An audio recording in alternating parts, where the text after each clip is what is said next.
liking. Just now. I feel good because just recently, just a few weeks ago, I was actually reflecting on that going into 2017, it will actually be 18 years since I came into the business. Came in 1999.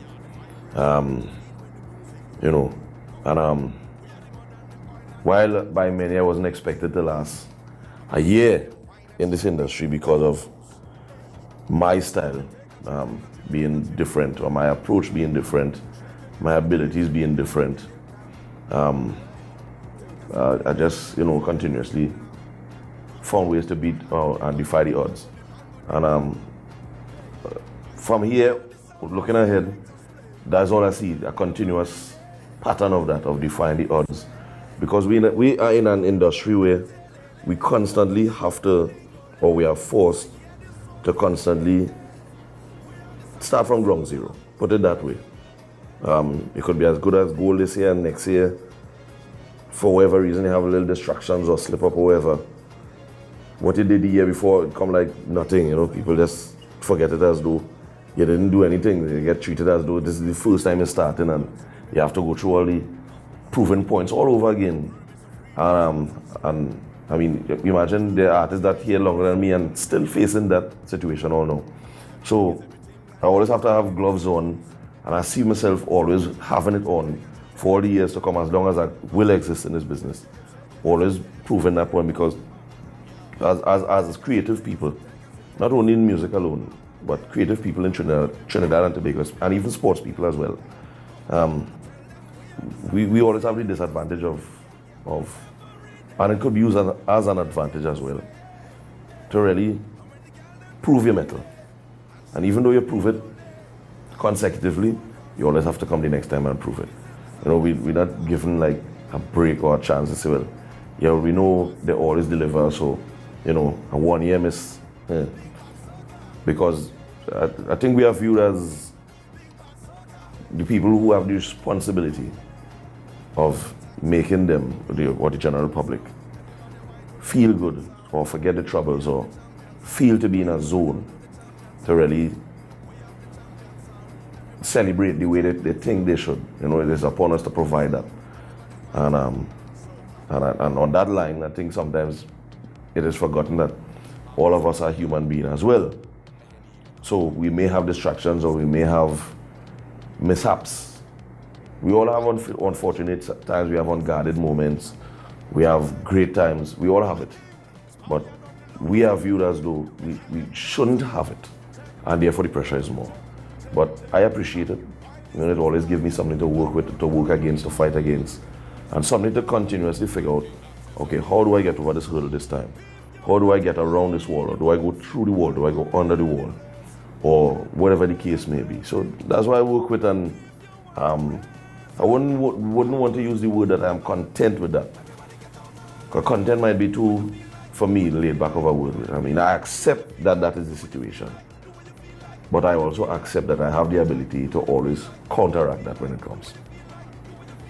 My life, music and family life is affected by each other. I'm a family man, I have a wife, I have a daughter. My wife is also an entertainer on stage.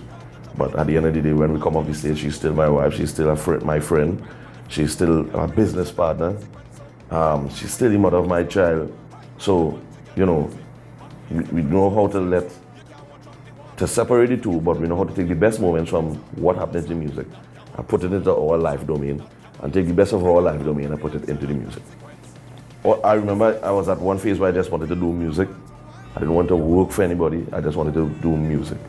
I wasn't concerned about if it will pay, if it wouldn't pay. I wasn't even concerned with how I'm going to eat. Because I remember at one time, my sister and I mean, we cool now, but I remember in them early years, my sister and I was going back and forth. And because I wanted to stay out in Arima and sing or go chant out with them fellas and them, I remember she used to say, if you're not in by 7:30, you're sleeping outside. So I used to make up my mind, listen, at the bottom of the house, because the house was on some post, standing post, and it had some bags of red sand. Of course, the sun used to hit it in the daytime. So by the night time it warm, I make up my mind, listen, I stay out and sing. I know if I reach home after 7, I'm not going inside. So I stay out late, and sometimes I get tired, I go home, I go right below, and lie down on that red sand. It was nice and warm. And I get up and I sit down and I wait in the gallery as though nothing ever happened, right? I never complained to her about it, never anything about it. I just knew that this is what I wanted to do, so I did it.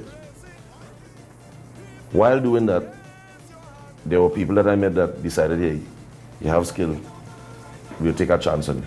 You know, and it all started with ITLD and them in Arima. JD was part of the camp. JD was the gospel artist now. Kaya, three of them together. The group was Schizophrenics. They decided to form a whole squad called Schizoflavor. You know, and from since back that time, Nadia Batson, when she was with Silhouette, was part of the group. Scarface was there. Treason, of course. They used to be around the camp sometimes. Benjai was part of the group. Terror Dread, a whole lot of us, Lanky Lecter, Sparkleton, even Dimples, all of them used to come and we used to gather and we used to do our things and try to throw our own events and stuff like that. But someone took a chance on me then. It's true, ITLD and them I met Daryl Braxton, Victor Donovan. They took me to do recording by when Juice Man and them, when Roy Cape used to do recording in the studio, Sunbeat Studios. Upstairs, rent a amp on Bournes Road. That's just before Wendy Fitzwilliam won the Miss Universe, it was. I remember all these things because I remember I used to be traveling to St. James and didn't have no money to travel back to Arima. So I would, you know, either bum a ride or something to go back to Arima, or somebody I knew going back to the east would give him a drop home. And that was my daily routine. Get money to come to Port of Spain to try to find a studio to record. Not sure how I'm going back home, I didn't care. And all these producers started giving me a chance. And I think this school of music that we came from, myself, people like Squeezy Rankin, Emperor, Jerry and all these people from the East, Carrie Kill, all of them, Jabam. We always used to gather and sing. So it was always like an exchange of vibes. It wasn't, so when I came into the soca industry, and I realized that I would try to reach out to this person or reach out to that person, and always be met with a cold shoulder as though, I was always met with like as though, well, all right, I don't want you in my space because you might take what I know, you might take what I have, and it wouldn't work for me again. And it used to puzzle me because here it is in my head, I used to be thinking that, all right, you're going into an environment where everyone is responsible for their own creativity and things like that. That's what the school we came from. I wasn't of the notion or made aware or knew that there were so many songwriters involved behind a lot of the artists. So, you know, it really is a tricky situation when you meet an artist who they're great at what they do, whatever, but they don't actually create their own material per se.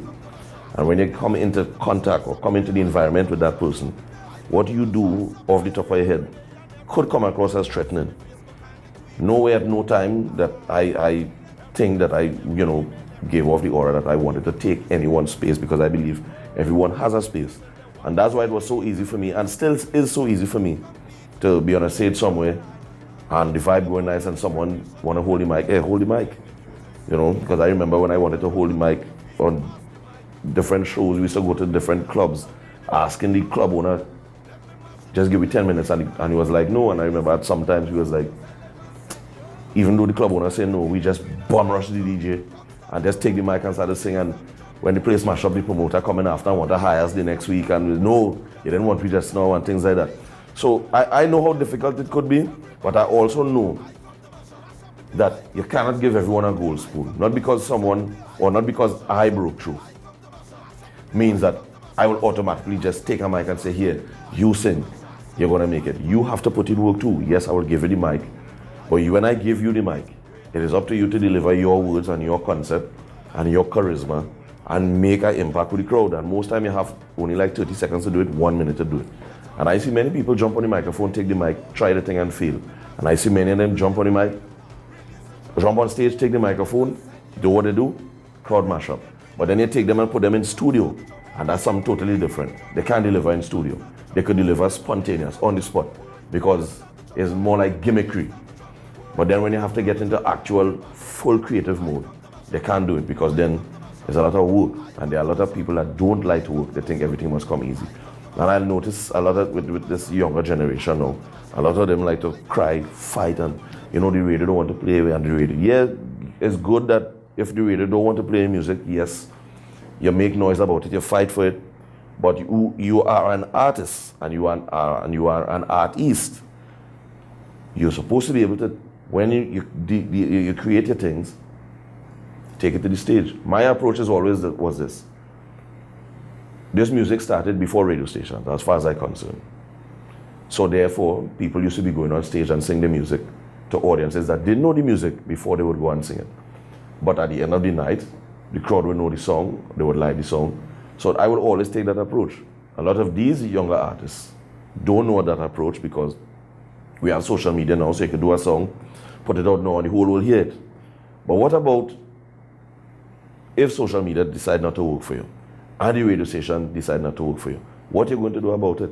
This is where it comes down to you, the individual, to just grab the microphone, get out there, and deliver your material. Bunji is aggressive, but kind, observant, but naive at the same time, deliberately so. Observant but deliberately naive. Because, again, I believe, the kind of mistakes I made in my life, and yet still I'm here today. People give me chances over and over. I am one that believes that if a person like me could be given many chances, other people could be given chances as well. And then, at the end of the day, we all, when we sin, we just want forgiveness from God. But then, we doesn't want to reconcile with our own brother or sister, who we could actually see, by the way. But we don't physically see God, but we just believe and say we want forgiveness there. But we own brother and sister who right here and do us something wrong. We want to lock off and we want to hold grudge and them kind of things. So my heart is always big like that, to give someone else a chance. Even though they probably might have a fork digging out my eye, I still find myself trying to reach out to help them, even though they don't deserve it. And somewhere in the puzzle, I myself might get puzzled, and the person who actually deserves the help, I kind of withhold.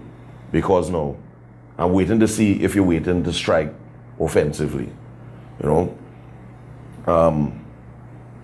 I love to read. I love hard work, but I don't like to work. Right? Right. So catch the heights in that. And I also believe that I'm also a person that believes in fighting for what you believe in. And I always keep in the back of my head that even though you never forget how to fight. And while we must never forget how to fight, it does not mean that when time to fight, that we actually should fight. We must always know that we shouldn't fight, but that doesn't mean that you shouldn't fight. Catch the heights in that, right? We keep in our heads that we have the ability to fight, and sometimes we get carried away and want to fight everything, but we don't necessarily have to fight everything. Sometimes you don't have to fight at all. We just need to just really prove our worth through existence, why we're here, find the purpose, and execute the purpose. I think dealing with conflict begins at home. Your first set of conflict in life is always parent to child. And what you find happening now is that there's not a lot of parents. You have a lot of people who are responsible for a daughter and son in the earth now, but they're not necessarily parents, because they're not necessarily adults. Because they themselves became pregnant, or they brought forth children into the world while they were still kids mentally. They might grow in an adult body, but their thought process is still like that of a child. So then, when you have that happening, and they and their child have conflicts to deal with, and the way they would deal with it is the way they will deal with a school friend, a school conflict, or partners on the block conflict. And that translates into the parent-child situation at home. That is what the child is going to grow with. So now you find out they will be quick to anger and quick to strike too when they're angry, because this is what a lot of them see at home, you know. And these are things that we should be seeing and trying to, not only as musicians too, you know. I mean, but all in the society of Trinidad and Tobago who know better, We're supposed to really be taking these things. Like long time we used to be our neighbor's keeper. Your child going off course, as a neighbor, I pull up your child. But now you can't do that. You pull up a neighbor child, you're in real trouble because that neighbor coming with hell behind them for you. It's the same thing that the teachers facing. Teachers long time would have disciplined a child. Now a teacher can't do that now because the parents ain't taking that. Because why? Because a lot of the parents, they themselves too didn't, allow the truth of any situation be the real pillar of what they're all going through right now. They just know that, hey, anybody touch me, I dealing with them. So then anybody touch my child, I dealing with them. And so it continuously goes. The child knowing that now will do what they want because they know that the parents come to the rescue. Any child that know that the parents will come to the rescue will feel strong in anything they do. So if they have to be miserable, it's a different level of misery you're dealing with. Because they know in the back of their head, if I could do what I want, my mother and father is coming to this place and defend me. They come in and get on real bad and mash down fence and they mash up this and all kind of things. Right? So a lot of what happening now is the parents actually harboring it and encouraging it. Whether they're encouraging it knowingly or encouraging it subliminally and then realize that by their actions it is making way for the kids to do that. That's what's happening. So a lot of the artists that I work with or a lot of the young people that we work with, plenty of them when they come here angry because they come off the streets. You know, some of them come from bad boy life and this and they just want to go at everything. They want to go at everything. And many times Faye and I have to sit in a meeting and tell them, take that anger and channel it into what you really want to do. Because that anger could be fuel for, you could really, really say what you want to say when you have that energy in you. But if they want to take it and use it for negative, it's real difficult to deal with it, especially if they don't want to hear you. You have some of them actually, they don't want to hear you. Because plenty of them only seeing the success part, not the work part. So they want to skip and just like, I don't want to hear all that. I just want to sing a song and get a car and get girls, and they actually say that for themselves. And we have to tell them, no, it doesn't work like that. So my first 8 or even 9 years, I grew up on the farm. So when I was going to primary, when I started going to primary school, and even junior secondary school as well too, what you'd have to do is get up and go and water the plants, which would be banana trees, cucumber, pumpkin, melon, peas, cucumbers, all them things. And we're talking about acres, so it's not a plot of land, we're talking about acres. Barrels by every few feet is barrels down the beds. So you go into your bucket, water. When you're done, get ready, go to school. So it was work for me from small. I didn't like it. So I guess from then I despised hard labor. I was like, I don't want to be doing this. But when you grow in the countryside, that's just how the life is. Because you're living off of the land. So everybody would put a hand. So we had the family atmosphere, which was nice. But I just like, I didn't want to do this. I want to do something else. So then when I started going Sangre Grande Junior Secondary, by the time I was 11, I just started to get real wayward and I just started to do what I want. Music wasn't so much in my head then as it was when I went to Arima Senior Comprehensive. By the time I went to Arima Senior Comprehensive, I was like 14. I was a totally different human being. I didn't want to be in house at all. I just wanted to be on the road. I just wanted to be doing something miserable. I wanted to be fighting all the time. I wanted to be disrespectful all the time. I just wanted to be crazy.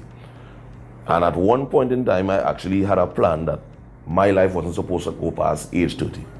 Right? When I reached 30, I was supposed to be off of the face of the earth. That's just how I had it in my head.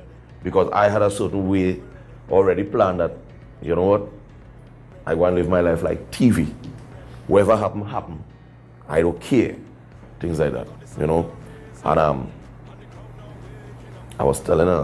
remember I was telling Preedy and them recently, they were here to do some recording. And we was talking about the business aspect. And I told them, I said, you know what? Despite all the way I'm at here about Bunji in this industry, right? I know what the truths are, I know what the untruths are. I don't let it affect me because at the end of the day, I have to do what I have to do when the day comes. I have to dedicate myself to the music. I have to supply music. I have to take care of my family. I have to be responsible for our family. And my wife, who is also an entertainer, she has the same job to do as well. And I told them straight, when you start getting successful in this business, find a woman who could be as successful as you, or who could help you be more successful. And the term success doesn't necessarily mean that 300 more stages live to perform on. Because there are artists that performing on every stage and they're not seeing $1. Because they just want to push themselves on stage right through for people to see them. But then when you look behind the stage, they're flagging on a taxi to go home. And even telling the taxi driver, well, I have a thing coming weekend.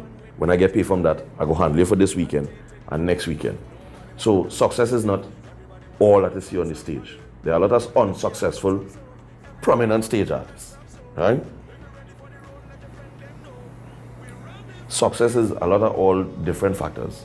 For example, my record label contract with VP Records, when we changed management, Fair and Lions was the person that negotiated my contract for me, because she studies law, she's very intelligent, and she knows her way around paperwork. I'm a creative, technical person, so I focus more on that side. When it comes to the pen to paper work, she's very skilled at that. So when we bring both worlds together, we are successful in a full circle. And I was telling them, always try your best to find a woman that will help you be more successful than you think you could be, right? And it was like, yeah, you see, yeah, whatever, right? And when Faye and I got together and we got married, at the age we got married, my whole life changed. So my plan to vacate the face of the earth at 30, that plan went out the window, because now I realized I have a different purpose. I started to feel things that I never felt before. I started to feel a different kind of joy, because I was always angry. I always wanted to go for somebody. Then I realized I was more patient. I was more resilient. I started to be more diligent. I started to be more observant. I started to,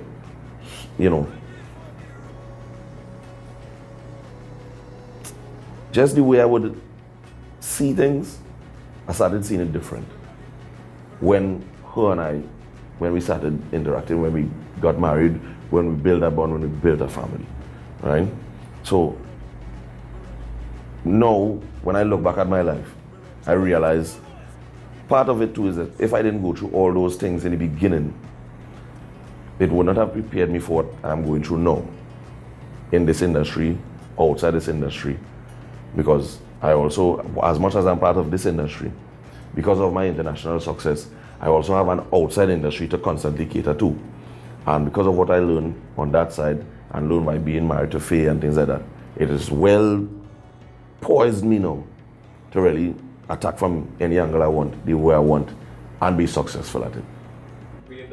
Yeah, I had us to make that conscious decision to myself, to not let that anger and rage get the better of me. Because what I was really angry about was nothing really. I was just being a rebel, right? I'm good at being rebellious, right? I revel in the fact that I'm great at being a rebel. But then it's to what avail? I was really rebelling against nothing. It's not to say that, yes, there were times where I would, rally or cry that if the government doing foolishness or whatever the case is. But to say that, I was like real all day Che Guevara kind of style, no. But I was a miserable human being as well too. Because in my mind, I didn't see any other purpose other than just grab a mic, sing and dice it. But there's so much more to this life. And the real truth and fact is that all of us who singing, one day we all going to stop. Whether we stop by force or we stop by choice, we all are going to stop. What do we do then? What do we do when we stop? And what have we put in place for when we stop? And these are the questions that I started asking myself the moment Faye and we got together. Yeah, I tell her. And she better know too.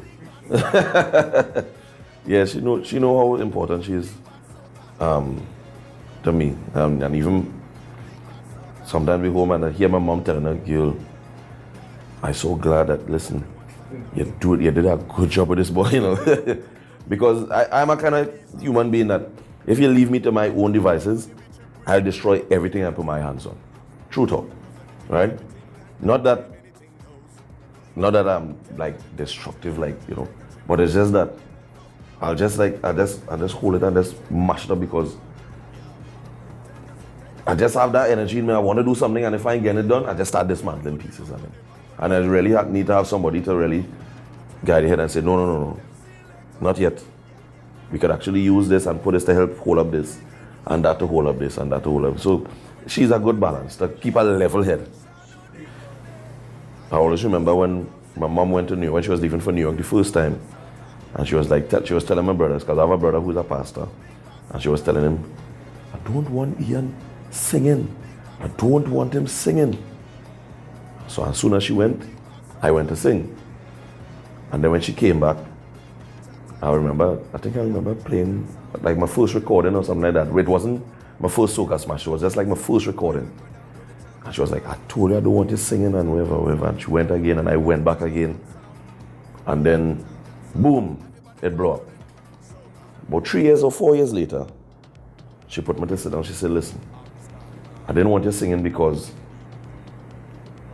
I'm not in the music business, but based on what we see all the time, kind of know the demons that you have to face.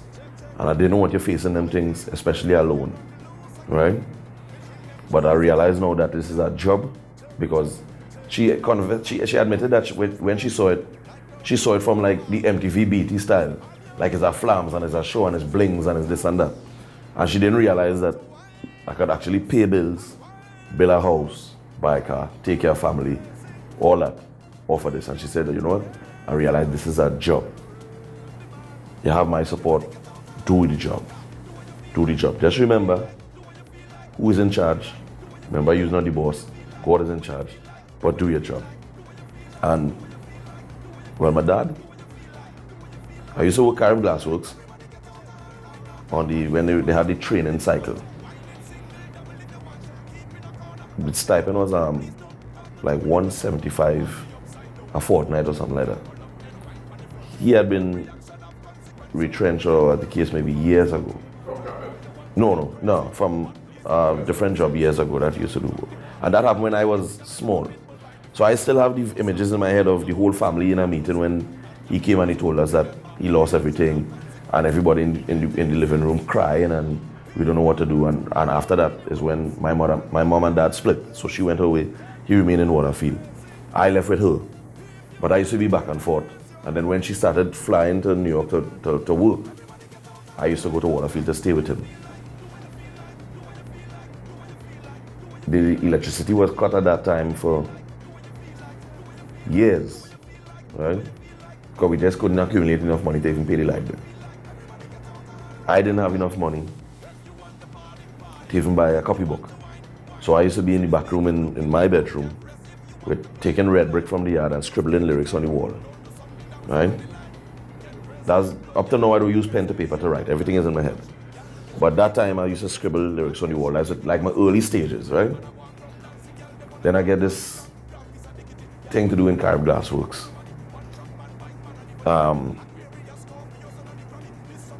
Every fortnight, $175 are coming home with. So that $175 would be pitch oil for lamp and whatever the case. So if I studying books and things in the dark, reading under the lamp. And I remember the evening I came home and I said, I'm not going back to work, you know. He said, what do you mean I'm not going to work? I said, I'm going to sing. And that man lose it, boy. That man lose it. He was like, what make you feel? That's up, because let me be real about it. The musical success for creative people in Trinidad and Tobago is not world renowned. It is far and wide from each individual success. And worse yet if you come from the countryside. Because people in the country is of the opinion that you have to be from town to be successful in music. So here I'm in Waterfield sitting down, and my father losing it in the house. How are we going to eat? How are we going to... And I was like, I don't know, but don't worry. I'll figure it out. What do you mean I'll figure it out? And boy, because this is the only $175 coming to take care of us there. I went and started singing. First year, nothing. And that was like 1995 or 6, somewhere around there. Nothing. Second year, nothing. Third year, nothing. Then party time was in the air. So myself, Bongo and Chopper, we used to stand up by the dial in Arima. And people who I would know from school, I used to be like, I'm trying to make up some money to go to party time to audition. Just give me $1. So we would make enough passes to travel down.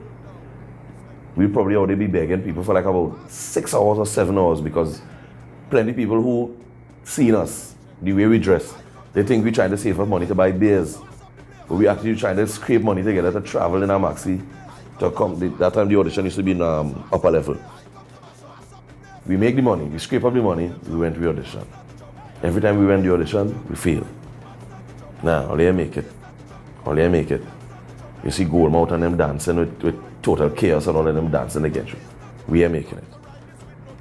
While all this happening, no money is coming in the household. Just my father and I would feel alone. So my brother and them will pass through, they will bring things and things. But to say that we generating some sort of income, not happening. So what I started doing, I started entering like them chanting competitions and karaoke competitions all throughout the Riemann thing.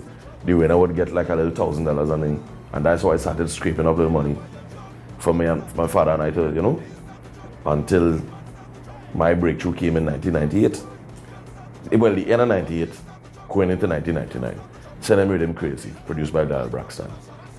And even that first year, that year, I got paid for that whole year. The end of Carnival, I walk out with $7,000 at the end of Carnival. I find every fet I could sing in. 7,000. The only people that paid me was when I went to Point Fortin for Boxing Day, Boxing Night when Iowa had the property. He paid me $800. The first $800 I ever made was Iowa. And the second set of money is when I come 25th out of 23rd out of 25 people for Soca Monarch. And PSA it was. I went Kurt Allen win with Bees in Town. Sinner did come second with River. I come 23rd out of 25. So my prize was like about 10,000 or something so. And by the time I pay Cyclops and pay Jason Ringo and pay Jim Boy for coming on a piano stage with me and pay back a little expensive, whatever the case is, that was the day. 7,000. And not a full 7,000 because I had to pay back something, so I leave Carnival with 3,500 in my pocket. Travel to New York that same year. Run a whole year in New York. At the end of my New York run, I come back to Trinidad with just $1,000 in my pocket. I do show after show after show after show after show. But I squander my money wild because I had no one guiding me at the time, they saving money. Because I was just thinking that, hey, money was running. And at that time, I didn't have a plan for myself too. As I said, that time I was mentally delinquent. I just didn't care. Once it's money, drinks, girls, friends, I cool. So after that whole run of months in New York, I probably do like 30 shows. I come back with $1,000 US. I take that 1,000 and I give my mom it. And we started building the foundation for the house where she lives now in Arima. Then 2000 is when everything started picking up. We connect the lights back up in Waterfield for my father and all that. And then now, you know, we all nice. We all nice, we all nice, we all nice, we all nice. They're happy and I'm happy and we good. Best time, still in my head, performing in Sweden, 2006. Yeah, 2006. We went to perform in Sweden for a festival. First time we went, and we went with the band. And we flew in the same day, and we went to the hotel check-in. And when we came out from the hotel and went to the square, 7,000 people was in the square waiting. And we see Punjabis and all kind of thing with Trinidad, big flag and all kind of thing waiting. And the time we took the stage, it was just pandemonium. It was crazy. We dominated for like an hour and a half on stage. We came off, went back on for another 15. Totally flattened the place. I have pieces, I have clips of it on YouTube. Bunji Garlin in Sweden. That was one of the most amazing experiences because it was a festival. So not to say like there was a constant ad on radio running that we come in.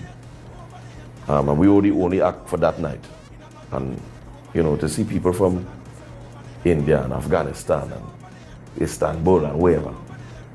And they just moving with the music. And that was my first experience. And after continuously going back to Sweden, I realized that soca has a very big following in Sweden. It has a serious stronghold in Sweden. I mean, have all the Swedish pan side, all girls, that we went to this club, and the club had many rooms. And one room was them playing, and that was the most packed room in the whole club, was where those girls was playing with the steel pan. They had EDM DJs and all kind of things in all the other rooms, and it wasn't even packed like that. And I look at it and I was like, you know, if you put a pan like that in Zen, the place is empty. You know, I just saw it, and that, you know, make me realize the way people appreciate what we do outside more than us. And then the worst time for me, another friend of mine, a brethren of mine, we used to call him Bounty Moore. His name was Seymour, but he really loved Bounty Killer. So he used to try to sing like Bounty Killer right through.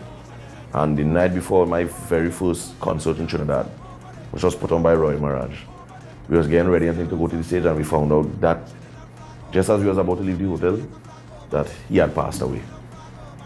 I remember going on stage with that grief, a breakdown on stage, all kind of thing.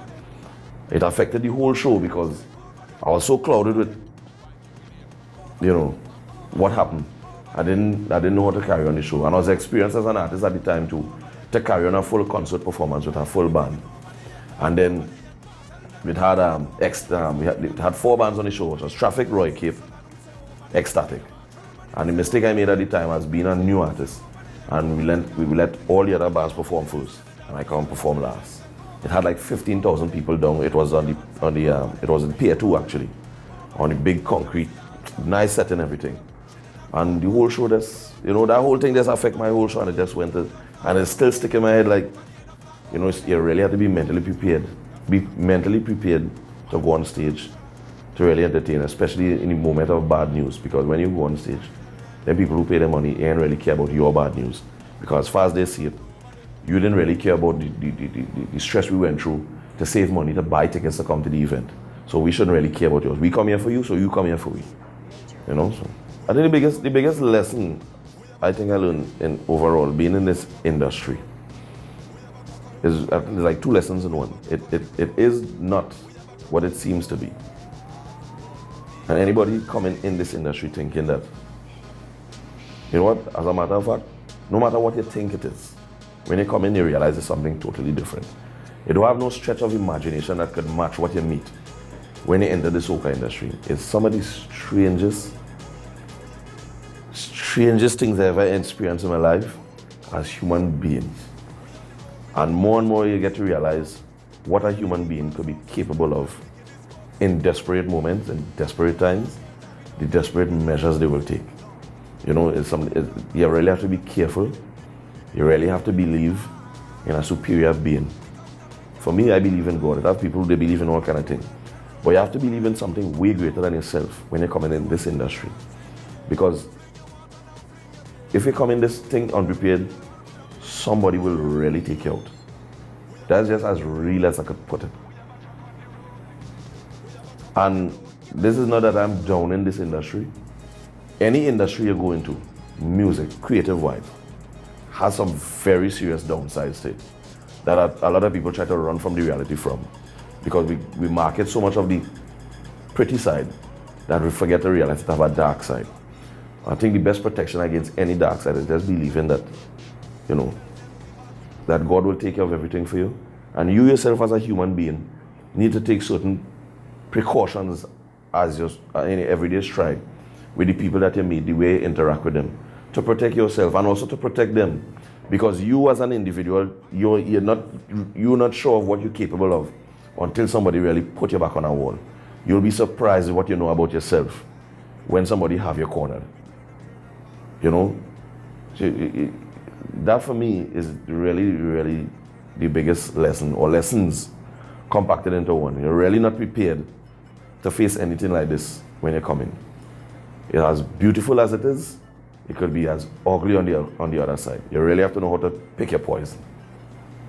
Right, my OMG moment was when after City Soul Train Award, and I think this might be probably the first time I'm explaining this story like this. I remember when I didn't know that Differentology had made it to the nomination for it, right? I saw somebody post on Twitter and like, congrats in the nominations and blah blah blah. the week or the last 2 weeks or the last 3 weeks, coming down to the actual show where we had to go to LA to do the taping and things like that. So here was the opportunity to go to LA to, you know, be amongst the big wigs and whatever and to receive the award if won. Or at the same time, we had just left from previous management and gotten this property that we have here now, where we have the studio, band room and everything. What it was costing us to make the trip, right? Because they wasn't flying us up. We had to fly ourselves up and everything.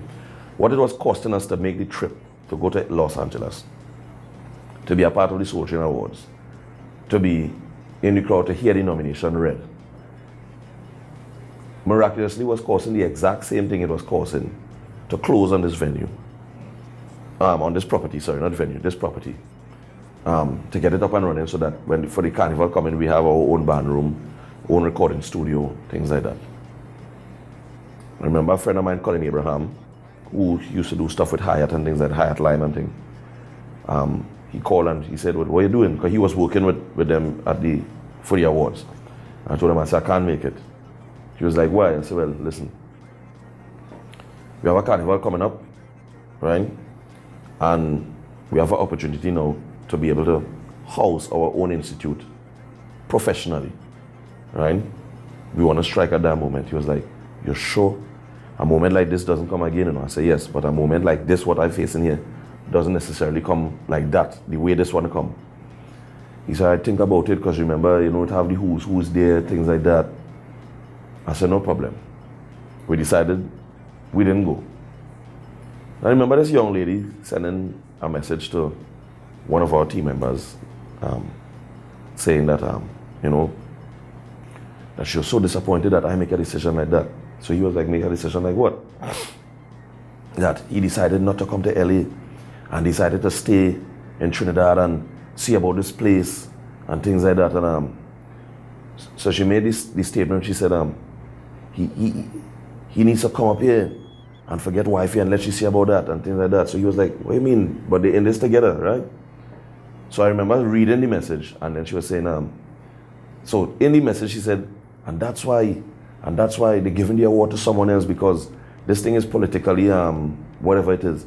And that's why they're giving the award to someone else because this thing you need to be around and this other person knows how to shop themselves and things like that.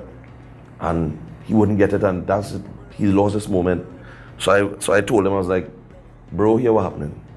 At the end of the day, what is for me is for me. If that award was for me, it was for me. If it wasn't for me, then it was for somebody else. But this moment here, that we have to really set ourselves up as a professional institute in this soca industry, where there are where there are so few, better take that moment. November came, then December was coming. I driving on the promenade. Next thing Dexter called, B, I have some news here for you, boy. What news is that? They're just calling just now to find out, they want to get the address so they could send the award. I said, send what award? He said, the Soul Train Award, boy. I said, what Soul Train Award, boy? They gave somebody it's already. He said, no, boy, you win the award. I was like, what? I pull over on the side. I said, Faye, you hear what just happened? We win the award or no? She was like, and we came right back here, right in the same building. And both of us sat and look at that. We shift the focus to do this here. Not only for us, but for all who was involved with us. We achieved this and still won the Soul Train Award. If we had given up this moment here, we'd have won probably go, and we probably would not have won the award neither, and we probably would not have gotten this. That day when I sat in the car and then we came here afterwards, I was like, I can't believe this happened, boy. I rubbed my head, I was like, gosh, I can't believe this happened, I can't believe this. I walk up and down, I turn, I twist. I tried to understand the dynamics of it, and then I realized I was overthinking it too much. I just also had to accept the moment that, hey, we made the right decision, and as a result of making the right decision, I guess that was just the result at the end of it. That was my OMG moment. Well, this is Bunji Garlin on OMG. Thanks for watching. And don't forget to check me out on all the socials. Alright? Look for all the verified tags. Twitter is verified at Bunji Garlin. One word, BUNJIGARLIN. Instagram, verified, the same thing. And my Facebook page is verified as well. Look out for it. Alright? Make sure you find that little blue tick on the side of the Bunji Garlin on Facebook and hit that like on the page. Alright? Thanks for watching. And nothing can break it up. And nothing can break it up.